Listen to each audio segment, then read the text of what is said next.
Well, Razorback fans, it is a Wednesday, and we're going to play the What If Wednesday game. What if Bobby Petrino actually becomes the interim Razorback head football coach? Let's talk about it on today's Locked On Razorbacks podcast.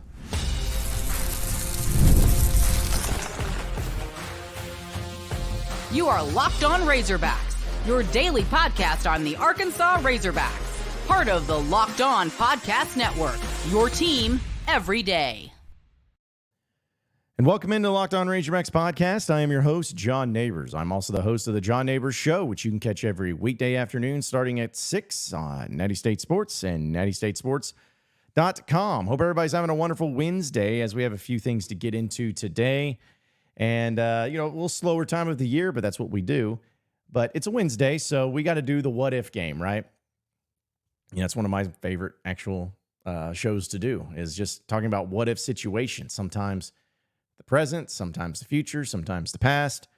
But today's topic is about Bobby Petrino and what if he becomes the interim head coach for Arkansas this year. Now, let me start this by being very clear. I'm not rooting for this to happen. I'm not saying it's going to happen. I'm not saying it should happen. But it is a topic that does get discussed. In fact, I've done several interviews on other people's podcasts and other people's stuff, and all of them have asked me the question, or at least alluded to the fact that this could be a distinct possibility. So I'm not hoping that happens. I'm hoping that it goes really well and you don't have to worry about any of those things. But I get asked about this a lot too.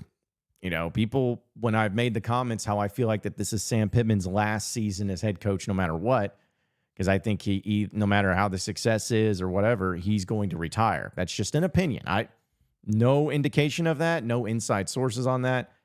That's just me going off of a gut feeling. But it is a topic. It is something that is asked about the possibility of this happening. And since it's a What If Wednesday, we are going to play that game.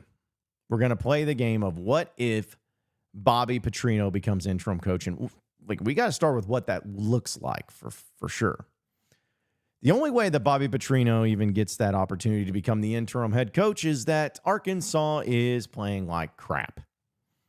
They are not doing the things that they're supposed to be doing in the early part of the year. They're starting to lose faith, lose hope. Pittman's maybe lost the team, which, again, I'd be surprised if that actually happened. But you're just needing to make a change for the sake of variety. And I'm going to tell you right this. If this happens, Pittman's not going to be fired, folks. At least he's not going to be presented that. It's going to be Sam Pittman steps down. Sam Pittman resigns.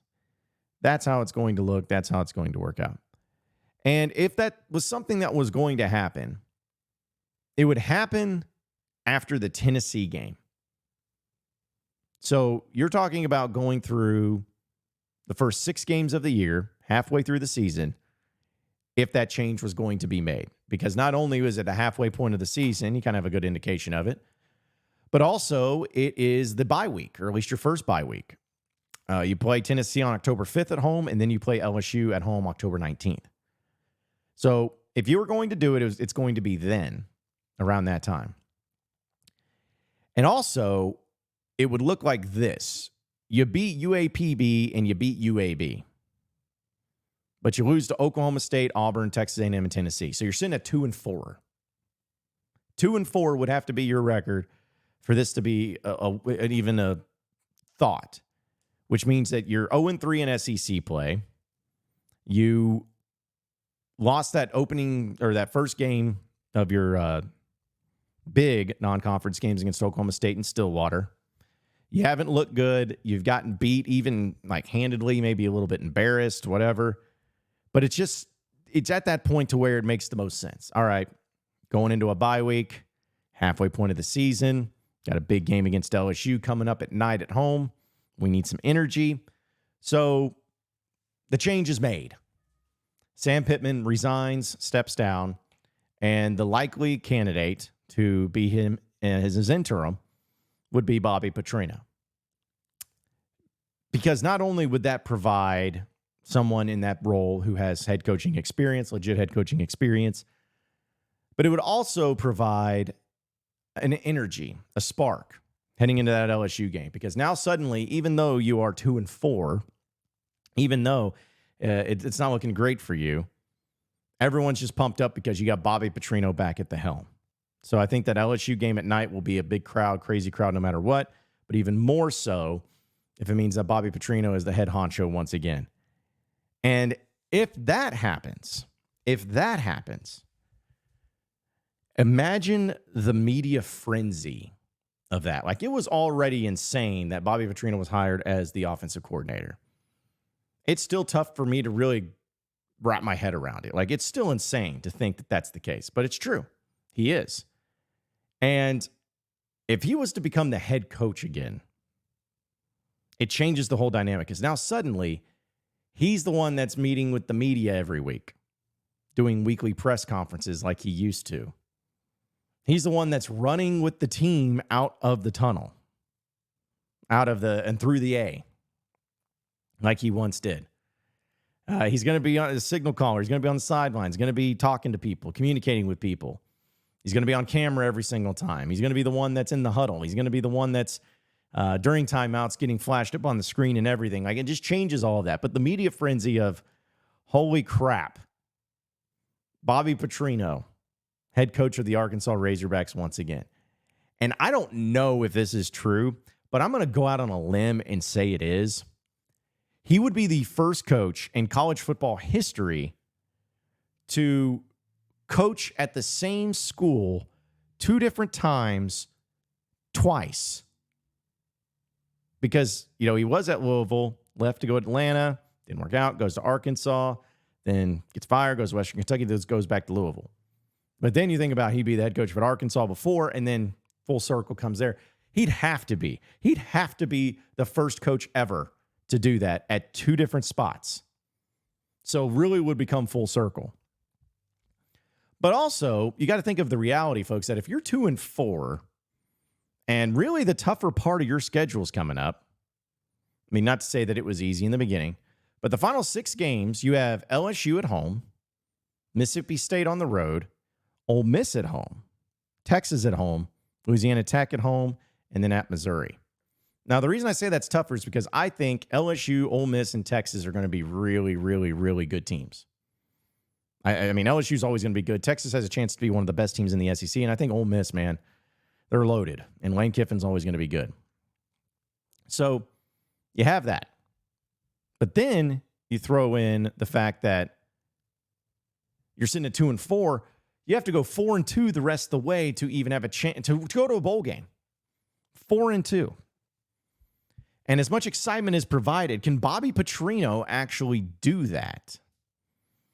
Could he do that with the team, even though they've suffered some pretty rough patches? Could he do that? Well, I think that beating Mississippi State on the road isn't a stretch. Beating Louisiana Tech isn't a stretch. And the rest, and as far as the other games, I think your easiest one is probably on the road against Missouri. So you have a chance to do that. There's 3 wins that are possible. But then you have LSU, Ole Miss, and Texas. The benefit of those is that they're all at home. And it sucks because I just forgot until I looked at it again that Mississippi State, Ole Miss, and Texas, 3 games in a row are all going to be at 11 a.m. or noon. So all of them are early games, which kind of blows.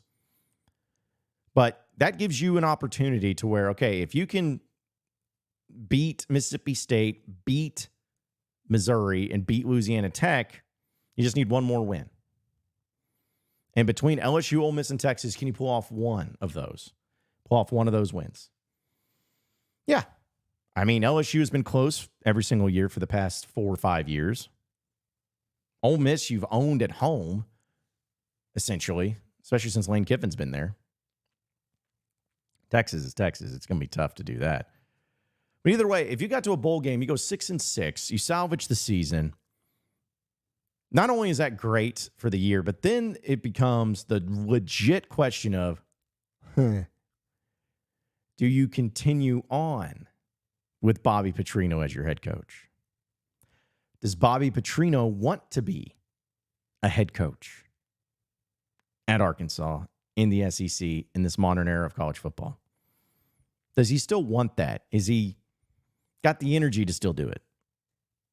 Can he still do the recruiting? Like, there's just be a lot of questions that would be asked and a lot of questions that justifiably would need to be answered. But to me, it's a legitimate scenario. Again, I'm not hoping it happens. I'm not even going to say it will for sure happen. But if Arkansas starts 2-4, and again, you're losing the team, maybe you make that jump. And what a weird time. What a weird feeling that would be to see Arkansas with Bobby Petrino as the head coach once again. Interim basis.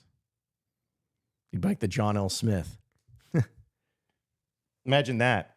There's a little throwback for you. The John L. Smith as the interim coach of Arkansas. So what if that happens? That's kind of how it would look. And it's, I don't know if I have the strength to go through one of those again, but we'll see. Folks, we'll get into some other news for some Razorback sports, but I got to tell you about eBay Motors and one of our great sponsors here at Locked On Razorbacks. Passion, drive, and patience, the formula for winning championships, is also what keeps your ride or die alive. eBay Motors has everything you need to maintain your vehicle and level it up to peak performance. Superchargers, roof racks, exhaust kits, LED headlights, and so much more. Whether you're into speed, power, or style, eBay Motors has you covered. With over 122 million parts for your number one ride or die, you'll always find exactly what you're looking for. And with eBay Guaranteed Fit, your part is guaranteed to fit your ride every time or your money back. Because with eBay Motors, you're burning rubber, not cash. So with all the parts you need at all the prices you want, it's easy to make your car the MVP and bring home a huge win. So keep your ride or die alive at ebaymotors.com. Eligible items only. Exclusions apply. eBay Guaranteed Fit only available to U.S. customers.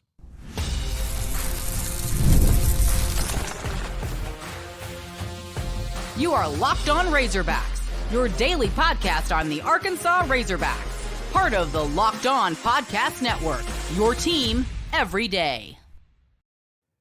All right, so moving on into the next segment of the Locked On Razorbacks podcast. Arkansas baseball, again, transfer portal news and continuing to pick up. Razorback Baseball was able to get another transfer, this time from Carson Hansen. This is according to WholeHogSports.com. He publicly announced it on Sunday, but he is 6'2", 220 pounds, and he played for Wisconsin-Milwaukee. He's from Pewaukee, Wisconsin. Not ironic enough. But he was voted to the All-Horizon first team as a sophomore this year at Wisconsin-Milwaukee. He bats and throws left-handed and has 2 seasons of eligibility remaining. He batted .315 with 25 doubles, 11 home runs, 63 RBIs, and he also had a .404 on-base percentage and a .601 slugging percentage for an OPS of 1.005. He was also successful on 7 of 8 stolen bases attempts. Wonder why they are looking at him. Maybe a little bit because of the stolen bases. But his 25 doubles are tied 7th nationally. And were tied for 4th prior to the NCAA postseason. That is kind of a crazy number when you really break it down. Like .315 batting average, solid.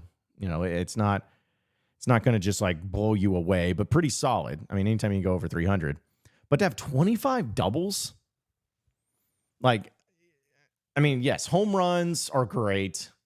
Getting on base is great. Singles are great, all of that. But to be able to have that many doubles is pretty interesting. A lot of it has to do with placement of the ball, placement of your hits. So, he might be good at that. But another thing it comes to, like talking about with his stolen base, speed, athleticism, all the things that Dave Van Horn has been preaching about and saying that they need to get back to.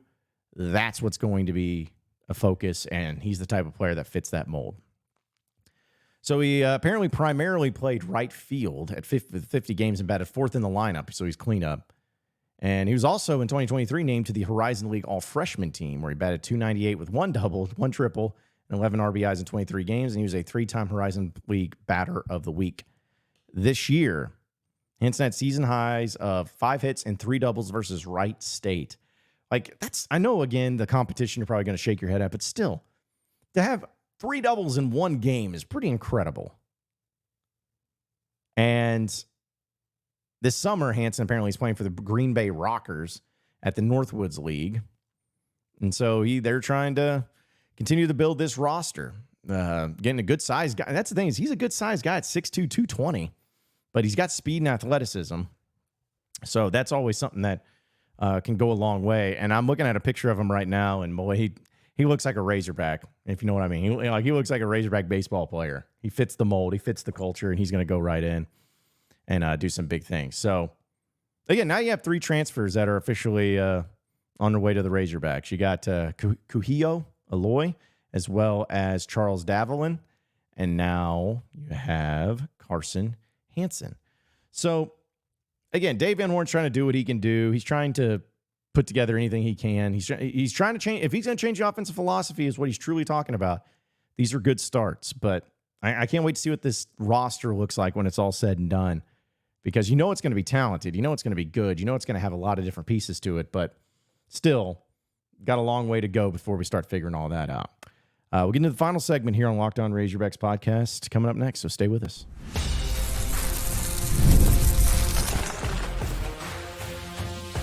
You are Locked On Razorbacks, your daily podcast on the Arkansas Razorbacks, part of the Locked On Podcast Network, your team every day.